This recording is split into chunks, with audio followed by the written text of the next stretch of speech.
So সময় ফুরিয়ে যাচ্ছে। নেক্সিও সম্পর্কে আপনারা প্রশ্ন করেছিলেন, নেক্সিওটা আসলে কি? সো আমরা বিজনেসকে ব্র্যান্ড হতে সহযোগিতা করি। Nexio is a brand consult agency. So business এবং ব্র্যান্ড এই দুইটা আইডেন্টিটি বুঝলেই আমরা আসলে কি এটা আপনি বুঝে যাবেন। সো চলেন একটু বুঝে আসি বিজনেসটা কি। আপনার চারপাশে যে চায়ের দোকানটা আছে, কিংবা আপনি চিন্তা করেন পাশে একটা বইয়ের দোকান অথবা আপনার কাপড়ের দোকান, এগুলো হচ্ছে এক একটা বিজনেস, এগুলো কিন্তু কোনো ব্র্যান্ড না। যেমন আপনি চিন্তা করতে পারেন বাংলাদেশের একটা রিনাউন্ড ব্র্যান্ড আছে কাচ্চি ভাই। এই নামটা শুনলে আপনার মনে আসে কি? ট্রাস্ট। এটাও কিন্তু ডেফিনেটলি একটা বিজনেস ছিল। এটা কোথায় চলে গিয়েছে? ব্র্যান্ডে। আশা করছি বুঝতে পারছেন বিজনেসটা যেটা আসলে আপনার জন্য কোনো আইডেন্টিটি নাই, আপনার জন্যও যা অন্যজনের জন্য আসলে তার কোনো মিনিং নেই। যেমন অ্যাপেক্স কিংবা বাটা সম্পর্কে মানুষের খুব দারুণ একটা অভিজ্ঞতা আছে।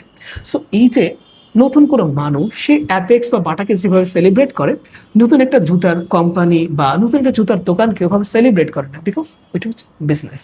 সো বিজনেস এবং ব্র্যান্ড এটার মধ্যে বিশাল পার্থক্য। ঠিক এই জায়গাটাতে আপনি যদি ব্র্যান্ড হয়ে উঠতে পারেন, লং টার্ম কাস্টমার রিলেশনশিপ থাকবে এবং সব কাস্টমারের মনে আপনাকে নিয়ে নতুন একটা আইডিয়া তৈরি হবে যে okay, this business serve this this and this. এই জায়গায় আসলে ব্র্যান্ডটা দাঁড়ায়।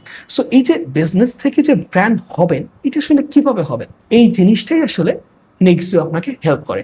নেক্সিও তার দীর্ঘ 7 বছরের অভিজ্ঞতার আলোকে আপনার সাথে শেয়ার করছে কিভাবে একটা ব্র্যান্ডের ফ্রেমওয়ার্ক দাঁড়া করানো যায় যেটা বিজনেসকে ব্র্যান্ড হতে সহযোগিতা করে। সো দীর্ঘ এই অভিজ্ঞতার বাইরে আপনার বিজনেসের এই মুহূর্তে কি প্রবলেম চলছে অবশ্যই আমাদের কমেন্ট করতে ভুলবেন না, এবং ভিডিওটি ভালো লাগলে আপনার ফ্রেন্ডকে শেয়ার করুন যে এই মুহূর্তে বিজনেসে প্রবলেম ফেস করছে এবং আপনি চান যে তার বিজনেসটা ব্র্যান্ডে কনভার্ট হোক। আল্লাহ হাফেজ, আসসালামু আলাইকুম।